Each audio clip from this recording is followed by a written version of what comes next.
Assalamualaikum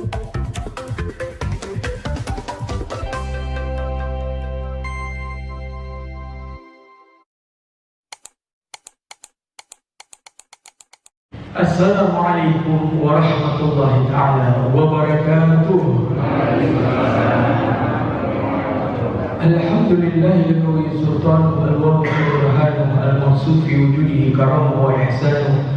Allahumma salli salatan kamilah wa sallim salaman tamman ala sayyidina Muhammadin alladzi tanhallu bihi al-'aqd wa tanfarij bihi al-kurab. Allahumma inna na'udzubika min 'amalin la yanfa' wa min 'amalin la yurfa' wa min nafsin la tashba' wa min du'a'in la yusma'u min hadhihi al-anfa'. Rabbi ighfirli warhamni wajburni warfa'ni warzuqni wahdini wa'afini wa'fu anni amma ba'du. Yang kami cintai para hadirin hadirat rahimakumullah, sampailah kita pada surat Al-Baqarah ayat kedua.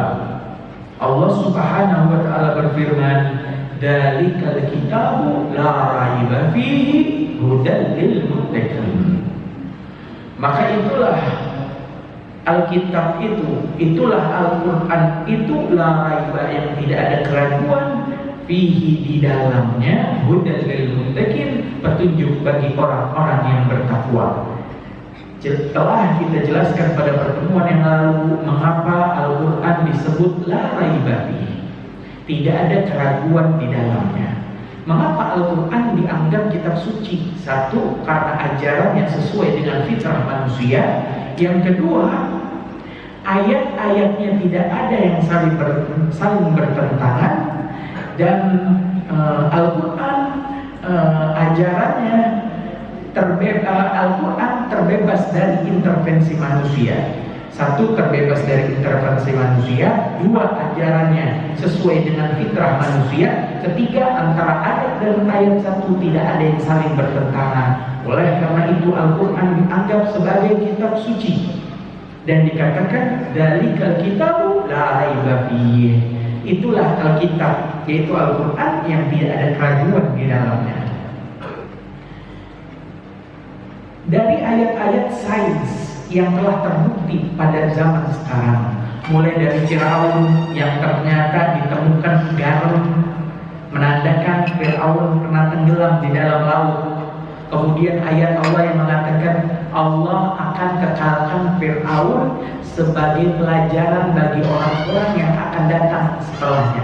Terbukti benar, Fir'aun kekal dan awet. Fir'aun pernah tenggelam. Kemudian ayat tentang pertemuan Marajal Bahrain yaltaqiyan, pertemuan dua laut, terbukti di situ ditemukan dua laut. Ya, kemudian ayat yang mengatakan api ada di dalam laut pun terbukti. Ya, hampir dari 70% dari 100% ayat yang menjelaskan tentang ramalan masa depan, 70%-nya telah terbukti akan kebenarannya. Tinggal sisanya 30% tentang kematian, malaikat belum pernah dilihat, tentang alam barzakh, ya, tentang kiamat, ya, tentang syaitan kayak gimana wujudnya. Semuanya disebutkan, jin dan lain sebagainya di dalam Al-Quran, tapi 30% itu belum terbukti. Kalau ada satu kitab 70%-nya telah terbukti dan semuanya tidak ada yang salah, ya, semuanya benar, pastilah sisanya yang 30% juga akan menjadi benar.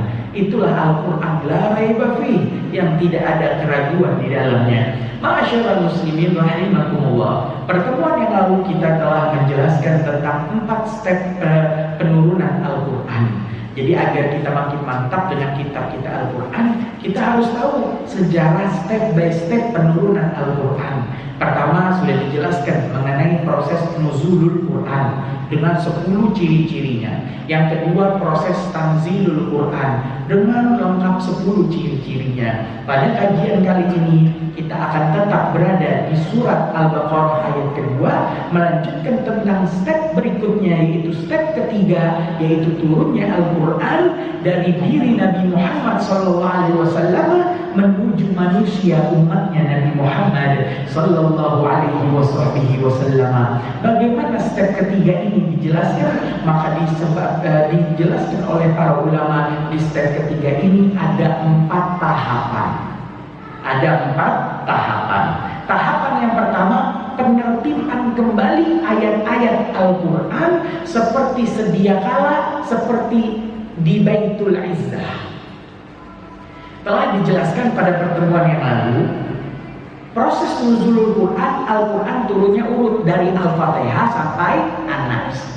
Tapi di proses kedua tanzilul Quran, yaitu turunnya Al-Quran dari langit dunia selama 23 tahun ke Mekah, diantar oleh malaikat Jibril, ternyata Al-Quran turunnya tidak urut, sebab Al-Quran turunnya sesuai dengan asbabun nuzul. Sehingga ayat yang pertama turun Al-Alaq ayat 1-5, dilanjut Al-Mudaththir ayat 1-5, hingga terakhir adalah surat Al-Maidah ayat 3-nya saja. Al-yawma akmaltu lakum dinakum wa atmamtu 'alaikum ni'mati wa raditu lakumul Islam madina. Turunnya ngacak. Nah, gimana ceritanya di step ketiga ini Nabi Muhammad berusaha menertibkan kembali urutan Al-Quran seperti sedia kala. Maka di ruangan itu, di tempat itu ada Nabi Muhammad, ada Rasulullah. Di sana ada Sayyidina Ali. Sayyidina Ali bin Abi Thalib, ya, sepupuannya Rasulullah, ya, sekaligus menantunya Nabi. Dan di ruangan itu juga ada malaikat Jibril yang terbiasa menyamar menjadi manusia kapan ketemu Nabi. Malaikat Jibril selama 23 tahun hadirin hadirat, ketika ketemu baginda Nabi selalu dalam wujud manusianya, ya, menyamar menjadi sahabat yang paling ganteng saat itu bernama Dihya al-Kalbi. Ya, maka malaikat Jibril tidak pernah menampakkan wujud aslinya kepada Nabi Muhammad kecuali hanya 2 kali saja. Dan salah satunya ketika Nabi ditampakkan, Nabi melihat sayap malaikat Jibril terbentang dari barat ke timur, sehingga saat itu Nabi gemetar dan Nabi pun saat itu pingsan. Maka malaikat Jibril kapan mendatangi Nabi selalu menyamar menjadi Dihya al-Kalbi. Kadang sahabat itu nampak wujud malaikat Jibril. Dalam hadis Jibril yang sangat dikenal yang dirangkum oleh Imam An-Nawawi dalam kitab Arba'in Nawawiyah dan disyarahi dalam kitab Jauharatul Uluhiyah, hadis kedua menceritakan tentang di mana Sayyidina Umar bercerita ada satu sosok laki-laki tiba-tiba datang. Siapa itu? Malaikat Jibril.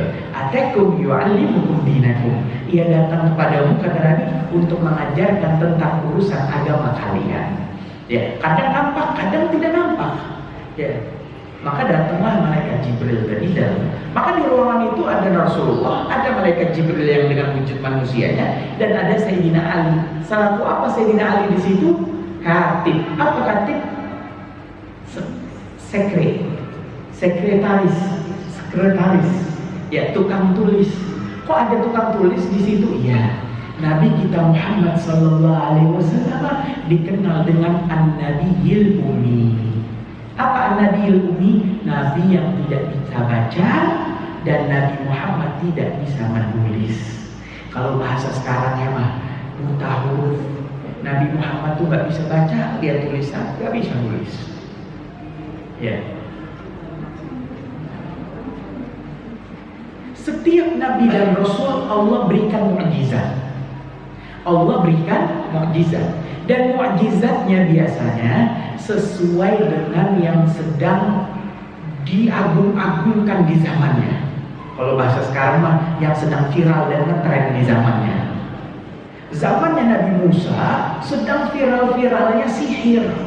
Ini Fir'aun musuhnya Nabi Musa punya 40 tukang sihir. Ya, kapan lempar tali, ya, dilempar tali jadi ular. Mata orang tersihir. Maka datanglah Nabi Musa diputus oleh Allah Subhanahu wa taala membawa mukjizat yang seakan-akan sihir mengalahkan sihir mereka. Tongkat Nabi Musa. Nabi Musa waktu naik ke Bukit Sinai, ya, atau Tur Sina, watini, wazaitun, waturi sinin. Demi kemuliaan buah tin dan demi kemuliaan buah zaitun dan juga demi kemuliaan Bukit Sinai di Mesir sekarang adanya Alexandria. Maka Nabi Musa naik ke Bukit Sinai. Ya.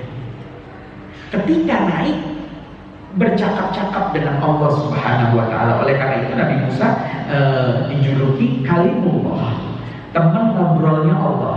Wa kallamallahu Musa taklima, dan berbincang-bincanglah Nabi Musa dengan Allah Subhanahu wa taala dengan sebuah perbincangan. Kayak apa? Wallahu a'lam.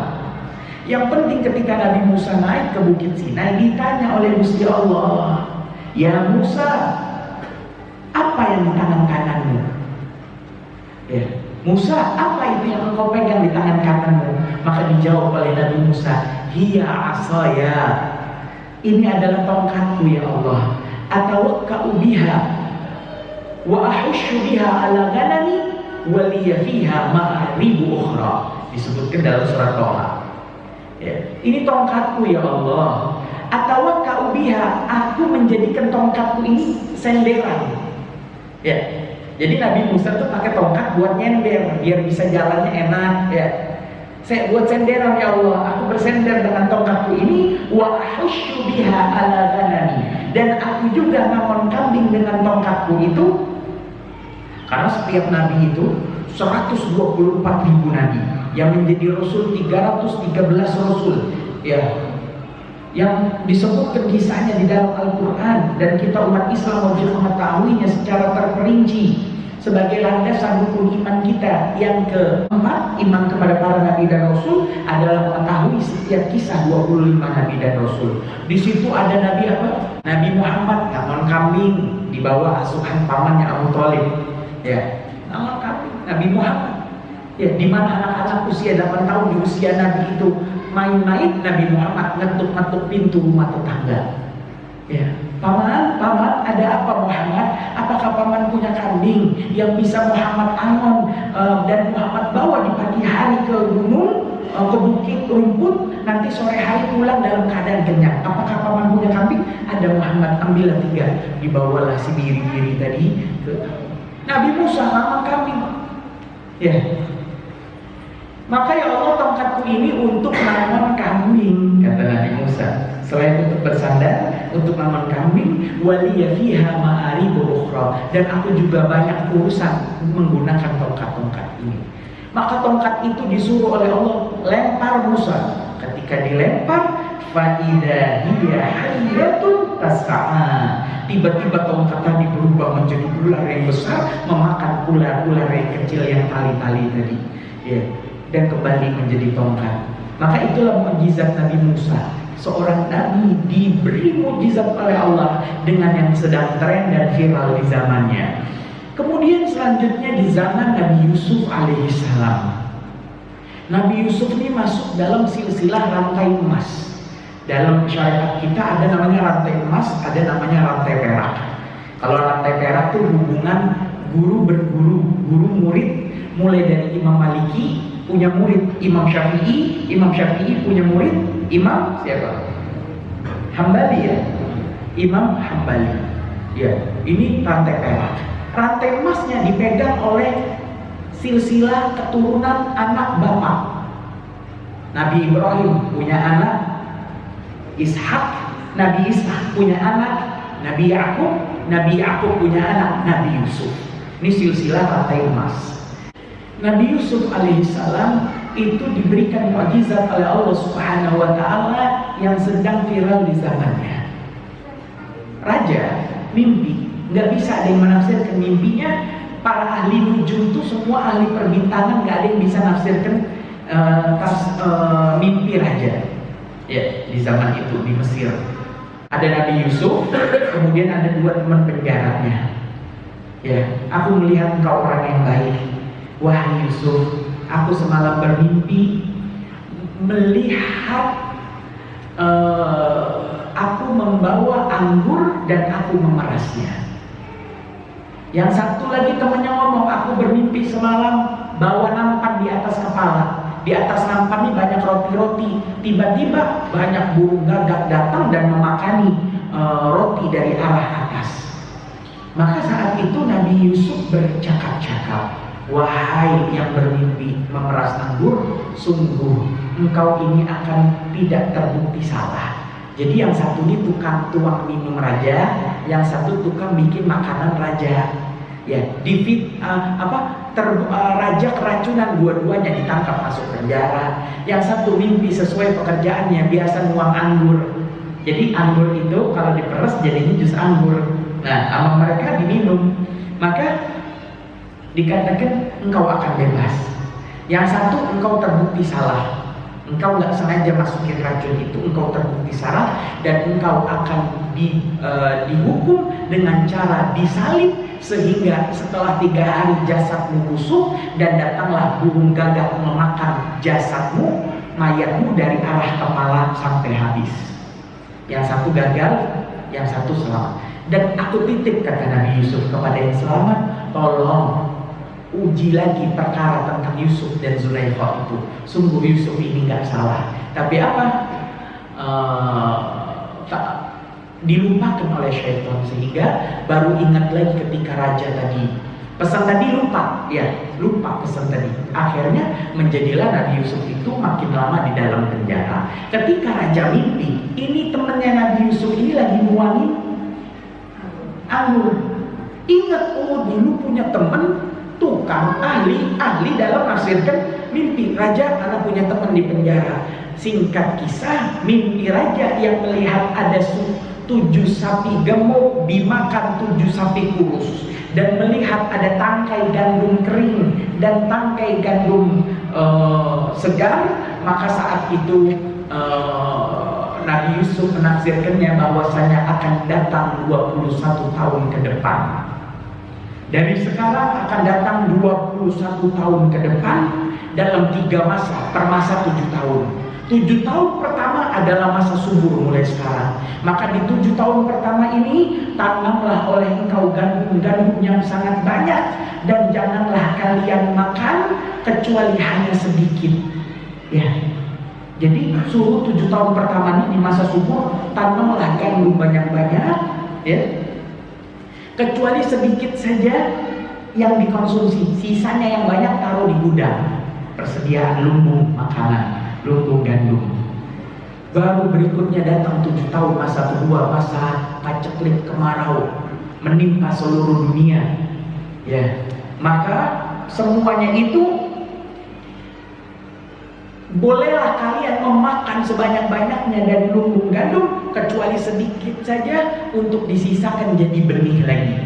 Jadi di 7 tahun pertama sisain sedikit buat dikonsumsi, yang banyaknya taruh di lumbung. Tahun kedua semuanya makan kecuali sedikit buat nanam lagi, tandur lagi. Ya.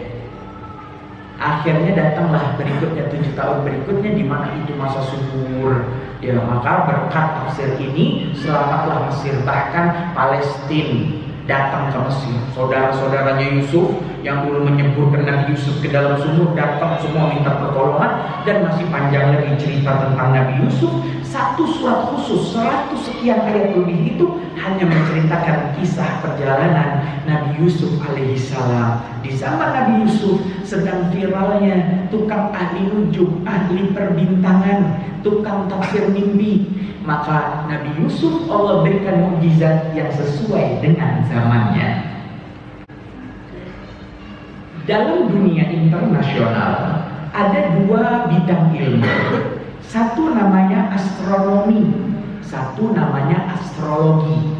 Kalau bahasa Arabnya, astronomi adalah ilmu hisab, boleh dipelajari. Kalau astrologi haram dipelajari. Dalam bahasa Arabnya namanya ilmu falak. Nggak boleh belajar ilmu falak. Ya, bisa menentang takdir Allah. Maka ilmu hisab boleh. Makanya lebih canggih dari pembawa berita itu ada namanya jadwal waktu sholat yang 1 tahun kemarin dibagi-bagikan oleh Kementerian Agama ke seluruh masjid se-Indonesia. Hebat bener ini Kemenang. Udah ngeramal buat 1 tahun ke depan, kalah pembaca berita ini. Ya, boleh atau tidak? Boleh, karena itu namanya astronomi, melihat alam dan memperkirakan selanjutnya. Begitu juga dalam sidang isbat, melihat hilal, menentukan besok puasa atau tidak, menentukan besok Idul Fitri atau tetap puasa di tanggal 30 Ramadan, ya, menentukan hari Idul Adha 10 hari sebelumnya, maka itu semua hukumnya adalah boleh, tidak apa-apa, termasuk membaca berita, meramal cuaca. Yang nggak boleh astrologi. Kamu lahirnya bulan apa? Tanggal berapa? Berarti bintangmu ini kalau bintangmu ini berarti urusan rezekimu begitu, urusan jodohmu begini, tapi urusan pertemanan buruk. Oh, dibaca semua sama dia. Ada yang begitu, ada nggak? Oh, lagi booming-boomingnya anak muda kena nih yang model begini. Maka percaya dengan ramalan astrologi, ilmu khayal itu hukumnya adalah haram. Bahkan mempercayai satu saja tebakannya, oh iya benar, ini masalah banget ini, ya, gitu ya, maka ditolak 40 hari amal ibadahnya. Ya, itu astrologi, ilmu falak haram. Ya. Nabi Yusuf diberikan oleh Allah anugerah mukjizat dapat menafsirkan mimpi. Di zaman Nabi siapa lagi yang belum ya? Nabi Isa. Zaman Nabi Isa ini sedang viral-viralnya tabib, dokter. Kalau zaman sekarang bahasa Arabnya tabib, ya, tabib, ya, sakit sembuh, ya. Nabi Isa di Allah kasih mukjizat yang sedang viral di zamannya. Kapan Nabi Isa itu pernah ngusap satu orang kena penyakit kusta. Tahu Bapak Ibu penyakit kusta? Penyakit kusta itu dalam kitab Fawaidus Tsaminah dijelaskan yahmaru min haljil. Awal mulanya kulit itu memerah. Awalnya penyakit kusta kalau dibilang mendalik itu bengkak merah. Udah merah bukannya kempes sembuh, ini malah thumma yaswaddu, kemudian menghitam. Udah merah menghitam, thumma yaswaddu, menghitam, busuk. Bukannya sembuh malah membusuk. Thumma kemudian yatashaqqaq, pecah-pecah. Udah busuk, gerang, pecah-pecah. Kayak pecahnya sawah di musim kemarau, tahu Pak, retak-retak begitu. Thumma, belum sampai situ penyakit kusta. Thumma kata para ulama yatanatta, kemudian berjatuhan kayak jatuhnya daun di musim kemarau. Orang kena penyakit kusta Pak, kalau udah merah, ngebengkak, pecah-pecah, itu tinggal di hotelnya aja lepas. Hotel lepas, nggak berasa. Ya habis, itu orang kena penyakit kusta. Maka orang yang kena penyakit kusta itu, ya, diusap tangannya oleh Nabi Isa alaihissalam. Seketika atas izin Allah sembuh. Kulitnya lebih bening, lebih putih daripada tangan yang dari awal sehat nggak kena penyakit kusta, tapi nggak diusap, lebih sehat. Ada orang buta, butanya bukan karena kecelakaan Pak, buta dari lahir, diusap sama Nabi Isa atas izin Allah melihat lagi. Bahkan ada orang meninggal udah 3 hari, istrinya datang nangis-nangis, ya, diusap kepalanya oleh Nabi Isa atas izin Allah, bangun lagi nih orang setelah 72 jam, jalan lagi, masyarakat situ kaget. Ya, itu Nabi Isa. Begitu juga dalam pembahasan saat ini, yaitu Nabi kita Muhammad sallallahu alaihi wasallam. Di zamannya sedang viral-viralnya tukang syair, tukang pantun kalau kata kita. Kapan ngomong ini pakai sastra dengan susunan, ya, akhirnya sama semua. Datang Nabi Muhammad bawa Al-Quran, ngalahi syair-syair mereka. Mereka yang emang ngerti susunan tata bahasa Al-Quran menganggap bahasa Al-Quran ini sastranya tinggi. Syair-syair mereka aja baku begitu-begitu dan isinya itu yang hanya menceritakan hal yang kecil, tapi Al-Quran menceritakan tentang satu kejadian, tentang satu keajaiban, disusun dengan kata yang rapi dan indah dan mudah untuk dihafalkan. Maka mereka takjub kapan dengar Al-Quran. Bahkan Abu Lahab sama Abu Jahal pernah diem-diem ngintip, ya, dengar Rasulullah baca Quran. Maka Al-Quran begitu indah, dipandang oleh orang-orang Quraisy. Ya, mereka ini makin takjub ketika menyadari kenyataan bahwasanya Nabi Muhammad ini dari kecil dikenal di kota Mekah tidak bisa baca, tidak bisa nulis. Mereka makin takjub, benar ini mah bukan dari diri Muhammad, ini pasti dari Tuhannya Muhammad. Seandainya Nabi Muhammad pintar baca, Nabi Muhammad pintar nulis, maka niscaya mereka akan bercakap, maklum Muhammad biasa membaca perjanjian baru daripada kitab Injil. Muhammad biasa membaca Bible, biasa Muhammad membaca Injil, membaca perjanjian lama daripada kitab Taurat, atau bahasa internasionalnya kitab Torah. Ya, yang di dalamnya ada kitab tanah yang ditaruh di dalam tabut peti perjanjian, yaitu isinya tentang peninggalan ala Musa wa ala Harun, peninggalan keluarga Musa dan peninggalan daripada keluarga Harun. Ya, maka mereka akan memfitnah Muhammad biasa. Nah, isinya aja mirip dengan kitab-kitab lama, tetapi mereka tahu, menyadari, faham Nabi Muhammad tidak bisa membaca dan juga tidak bisa menulis. Itu menjadikan Al-Quran begitu mukjizat yang sangat luar biasa yang tidak bisa ditolak oleh mereka orang-orang musyrik Quraisy. Ma'asyiral muslimin rahimakumullah. Di tahun keempat Hijriah, Nabi memerintahkan salah satu sahabatnya yang bernama Zaid. Sejarah mencatat sahabat yang bernama Zaid ada dua yang dikenal. Satu Zaid bin Thabit, yang kedua Zaid bin Harithah. Zaid bin Harithah ini anak angkat Nabi. Ya, nanti panjang lah ceritanya. Yang kedua namanya Zaid bin Thabit. Zaid bin Thabit ini diperintah oleh Nabi pada tahun keempat Hijriah untuk mempelajari tulisan Yahudi guna membaca surat yang datang kepada Nabi dari orang Yahudi, dan juga guna membalas tulisan Yahudi dengan berbahasa Yahudi yang ditulis oleh sahabat Zaid bin Thabit kepada mereka bangsa Yahudi. Karena di Madinah bangsa Yahudi banyak, ada Yahudi Mustalik, Yahudi Bani Quraidah, Yahudi Bani Nadir, Yahudi Qainuqa, Yahudi Khaybar, Yahudi Taimah, Yahudi Fadak, dan Yahudi lainnya, Yahudi Wadil Qura, yang mana mereka tinggal di sekitar Mekah. Nanti panjang lagi bercerita mengenai Yahudi yang sudah ada mulai pada tahun pertama Hijriah. Ma'asyiral muslimin rahimakumullah. Maka di step ketiga penurunan Al-Quran, turunnya Al-Quran dari Nabi Muhammad ke manusia, step yang pertama dilakukan ada 4 tahapan. Yang nomor 1 namanya penertiban Al-Quran kembali ke asalnya. Maka di ruangan itu Nabi Muhammad bercakap-cakap, Ali, surat ini letaknya di situ, ayat ini letaknya di situ. Kemudian malaikat Jibril, Muhammad, ayat ini letaknya di situ, surat ini letaknya di situ. Maka Nabi Muhammad memberitahu kepada Sayyidina Ali, dan Sayyidina Ali baru saja menuliskan urutan-urutannya. Dan saat itu Al-Quran di zaman Rasulullah masih tersebar di kalangan masyarakat seperti yang sudah kami jelaskan.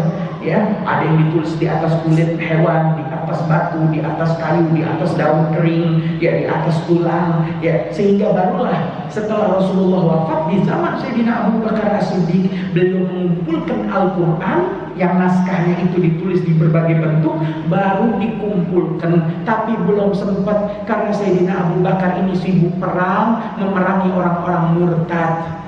Afa immata au kutila inqalabtum ala aqabikum, kata Allah, apakah jika Muhammad itu wafat atau dibunuh, engkau akan berpaling dari agama kalian? Maksudnya murtad. Maka banyak orang-orang yang murtad atau tidak murtad tapi enggan membayar zakat yang harus diperangi oleh Sayyidina Abu Bakar dalam kurun waktu sepanjang 2 tahun masa kepemimpinan Khalifatul Rasulullah. Maka nggak sempat lagi Sayyidina Abu Bakar ini untuk melanjutkan pembukuan Al-Quran. Sayyidina Umar sibuk menyebarkan Islam, menaklukkan Konstantinopel, menaklukkan Mesir, menaklukkan kerajaan Persia yang sekarang menjadi negara Irak dan Iran. Oleh saat itu 10 tahun Sayyidina Umar nggak mengurus Al-Quran sama sekali. Barulah di zaman Sayyidina Utsman dilakukan pembukuan Al-Quran. Jadi zaman Rasulullah penertiban ayatnya seperti sedia kala. Di zaman Sayyidina Abu Bakar pengumpulan naskah, ya, pengumpulan. Baru di zaman siapa? Sayyidina Utsman tahapan yang kedua yaitu pembukuan Al-Quran yang biasa kita sebut dengan Mushaf Utsmani. Mungkin memang karena waktu yang sangat-sangat sempit ya. Sekian saja, kita tutup dengan doa. Bismillahirrahmanirrahim. Alhamdulillahirabbil alamin. Allahumma shalli ala sayyidina Muhammad wa ala ali sayyidina Muhammad. Allahumma alif baina qulubina wa aslih dhata bainina wa ihdina subul salam wa najina min adh-dhulumati ila an-nur wa jannibna al-fawahisha ma dhahara minha wa ma batan wa barik lana fi asma'ina wa absarina wa qulubina wa azwajina wa dhurriyyatina wa tub 'alaina innaka antat tawwabur rahim waj'alna syakirina li ni'matika mudhannin 'alayha qabiliha wa atmimha 'alaina. Allahumma ighfirli wa liwalidayya warhamhum kama rabbaw shighara. Rabbana atina fid dunya hasanah wa fil akhirati hasanah wa qina adzabannar.